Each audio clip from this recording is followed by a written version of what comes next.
এবার বিতর্কে নাম জড়ালেন কলকাতা হাইকোর্টের প্রাক্তন বিচারপতি অভিজিৎ গঙ্গোপাধ্যায়।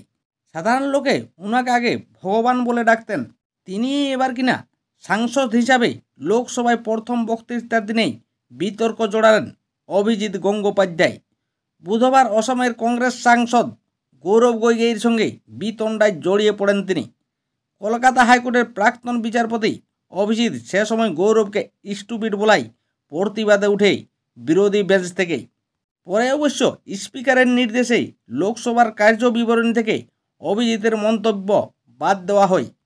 পূর্ব মেদিনীপুরের তমলুক থেকে প্রথমবার লোকসভা ভোটে জিতে আসা অভিজিৎকে তার দল বিজেপির তরফে বাজেট বিতর্কে অংশ নেওয়ার সুযোগ দেওয়া হয়েছিল, কিন্তু বুধবার তিনি বক্তৃতা শুরু করা মাত্রই গৌরব তাকে মহাত্মা গান্ধীর হত্যাকারী নাথুরাম গোডসের নাম করে খোঁচা দেন বলে অভিযোগ।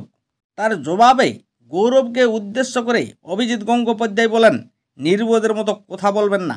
আসলে গৌরব কেন অভিজিৎ গঙ্গোপাধ্যায়কে খোঁচা দিয়ে বললেন? গত মার্চ মাসে বিজেপিতে যোগদানের পর একটা সাক্ষাৎকারে গান্ধী না গোডসে প্রশ্নের জবাবে অভিজিৎ বলেছিলেন, এই প্রশ্নের এখন জবাব দেব না, আর সেই প্রসঙ্গেই তাকে খোঁচা দিয়েছিলেন গৌরব। আর তার জবাবেই অভিজিতের মন্তব্যের পর সরব হন বিরোধী সাংসদরা। স্পিকার ওম বিড়লার কাছে তারা দাবি তোলেন, সাংসদীয় বিধি অনুযায়ী স্টুপিড একটি অসংসদীয় শব্দ, তাই লোকসভার কার্যবিবরণী থেকে বাদ দেওয়া হোক। পরিস্থিতি নিয়ন্ত্রণে আনতে স্পিকার বিরোধীদের দাবি বিবেচনার আশ্বাস দেন। পরে তা কিন্তু বাদ দেওয়ারও নির্দেশ দেন স্পিকার।